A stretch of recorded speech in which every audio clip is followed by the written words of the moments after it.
Hello అండి, అందరికీ నమస్తే.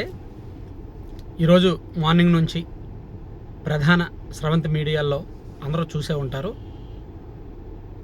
హైదరాబాద్ శివారు మొయినాబాద్లో బీఆర్ఎస్ మాజీ ఎమ్మెల్యే పైలట్ రోహిత్ రెడ్డి గారి ఫామ్ హౌస్లో ఈ నిషేధిత మాదక ద్రవ్యాల పార్టీ జరగడం, ఆ పార్టీకి రోహిత్ రెడ్డి గారి సోదరుడు రితేష్ రెడ్డి అండ్ అతని సన్నిహితులు, అతని డ్రైవరు, ఒక 10 మందితో పాటు ఏలూరు ఎంపీ పుట్ట మహేష్ యాదవ్ గారు కూడా హాజరయ్యారు. నిజానికి నిన్న జరిగిన ర్యాపిడ్ పరీక్షల్లో 5గురికి పాజిటివ్ తేలింది. అంటే 5గురు నిషేధిత మాదక ద్రవ్యాలు తీసుకున్నట్టు, కొకాయిన్తో సహా మాదక ద్రవ్యాలు తీసుకున్నట్టుగా నిన్న నైట్ తెలిసింది. సో ఆ ర్యాపిడ్ పరీక్షల్లో ఏలూరు ఎంపీ పుట్ట మహేష్ గారికి నెగిటివ్ వచ్చింది. సో ఆయన వెళ్ళారు కానీ తీసుకోలేదేమో అని అనుకున్నారు అందరూ. కానీ ఈ వాళ్ళ రక్త నమూనాలు తీసుకొని ఫారెన్సిక్ ల్యాబ్కి పంపించారనమాట. అసలు వీళ్ళు అంటే సాధారణంగా ఇటువంటి నిషేధిత మాదక ద్రవ్యాల పార్టీలు జరిగినప్పుడు ఫస్ట్ ఇమీడియట్గా ర్యాపిడ్ టెస్ట్ చేస్తారు. ర్యాపిడ్ టెస్ట్లో యాక్యురేట్ అంత 100% యాక్యురేట్ రిజల్ట్ ఉండదు. అందుకని వాళ్ళ బ్లడ్ శాంపిల్స్ తీసుకొని ఫారెన్సిక్ ల్యాబ్కి కూడా పంపిస్తారనమాట. సో ఇక్కడ పుట్ట మహేష్ గారి సెకండ్ టెస్ట్లో అంటే ఈ బ్లడ్ శాంపిల్స్లో ఆయన ఇది తీసుకున్నట్టు, అంటే ఈ నిషేధిత మాదక ద్రవ్యాలు ఆయన కూడా తీసుకున్నట్టుగా పాజిటివ్ రిపోర్ట్ వచ్చింది.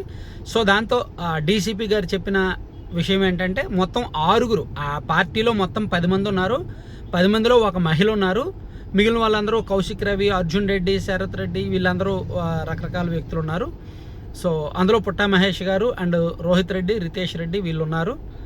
సో 6గురికి పాజిటివ్ వచ్చింది అని పోలీసులు చెప్పారనమాట. సో ఇక్కడ ఈ నిషేధిత మాదక ద్రవ్యాలతో సహా వీళ్ళ దగ్గర కొన్ని ఖరీదైన విదేశీ మద్యం బాటిల్ ఉన్నాయంట. అండ్ ఈ హుక్కా పిలుస్తారు చూడండి, హుక్కా పైపులు కొన్ని ఉన్నాయంట. సో అవన్నీ కూడా స్వాధీనం చేసుకున్నామని చెప్పి పోలీసులు చెప్పారు. సో ఇది 2 తెలుగు రాష్ట్రాల్లో సంచలనం కలిగిస్తోంది. సాధారణంగా ఈ ఫామ్ హౌస్లో నిషేధిత మాదక ద్రవ్యాల పార్టీలు జరగడం సహజమే. అయితే దీనికి సినిమా సెలబ్రిటీలే ఇప్పుడు వరకు వెళ్తుంటారు. కానీ ఇప్పుడు పొలిటీషియన్స్, ప్రజాప్రతినిధులే వెళ్ళడం ఖచ్చితంగా ఆయా పార్టీలకు రాజకీయంగా ఇబ్బంది కలిగించేదే. అందులోకి ఆంధ్రప్రదేశ్లో తెలుగుదేశం పార్టీ నిషేధిత మాదక ద్రవ్యాల మీద ఒక పెద్ద యుద్ధమే చేస్తోంది. ఈగలను ఒక టీం పెట్టి ఆ గంజాయి లేకుండా అండ్ ఇది లేకుండా చాలా అలర్ట్ చేస్తోంది జనాల్ని. సో ఇప్పుడు అటువంటి చైతన్యం తీసుకొస్తున్నప్పుడు ఆ పార్టీ ఎంపీనే నేరుగా దీనిలో పట్టుబడడంతో ఒక రకంగా పార్టీకి డ్యామేజే. ఈరోజు మార్నింగ్ నుంచి కూడా పార్టీ ఇంటర్నల్లోగా కూడా, పార్టీ ప్రజాప్రతినిధుల్లో కూడా ఇదే చర్చ. సాధారణంగా ఈ ప్రజాప్రతినిధులకు కొన్ని పర్సనల్ అలవాట్లు ఉంటాయి. ప్రతి ఒక్కరికి ఎవరికి ఉండాల్సిన అలవాట్లు వాళ్ళు ఉంటాయి. పర్సనల్ వ్యవహారాలు, చాలా చీకటి బతుకులు ఉంటాయి. పచ్చిగా చెప్పుకోవాలంటే ఆల్మోస్ట్ మన ప్రజాప్రతినిధుల్లో 90% అబోవ్ వాళ్ళకి పర్సనల్ లైఫ్స్ నాణ్యానికి రెండో కోణం ఉంటుంది. చీకటి బతుకులు ఉంటాయి, ముసుగు బతుకులు ఉంటాయి.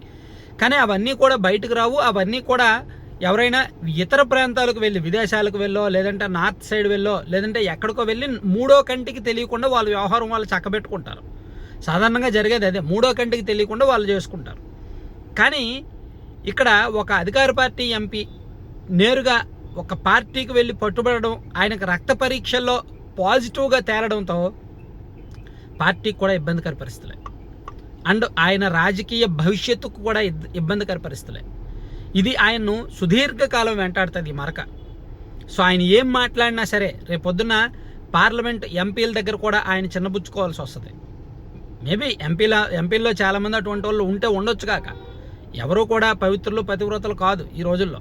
నేను చెప్పాను కదా, ఎవరికి వాళ్ళకు ఉంటుంది. కానీ దొరికినవాడు దొంగ, దొరకనివాడు దొర. సో కాబట్టి ఇప్పుడు ఈయన దొరికాడు కాబట్టి ఖచ్చితంగా మాటలు పడాల్సిందే, ఆ మరకు అనుభవించాల్సిందే, తలదించుకోవాల్సిందే, కొంతకాలం పాటు డిఫెన్స్లో ఉండాల్సిందే, కొంతకాలం పాటు ఆత్మరక్షణగా ఉండాల్సిందే, కొంతకాలం పాటు సమాధానం చెప్పుకోవాల్సిందే, కొంతకాలం పాటు ఆ మరకను యాక్సెప్ట్ చేయాల్సిందే.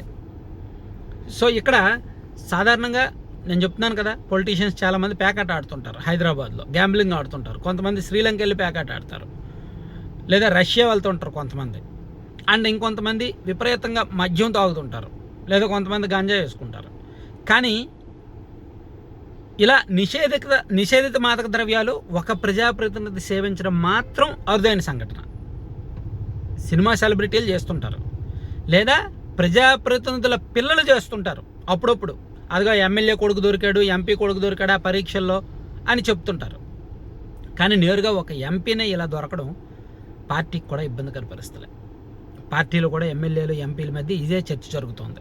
ఒక 4-5 రోజుల పాటు వైసీపీ వాళ్ళు ఏకి పారేస్తారు ఈ ఘటనని. వాళ్ళు కూడా ఊరుకోరుగా, వాళ్ళకి మంచి సబ్జెక్ట్ దొరికిందిగా. ఆల్రెడీ పొద్దున్నుంచి సోషల్ మీడియాలో విపరీతంగా హల్చల్ చేస్తున్నారు. ఎంపీ గారిని ఏం చేస్తారు, ఎంపీ మీద ఏం చర్యలు తీసుకుంటారు అని.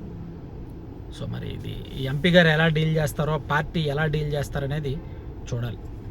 Thank you.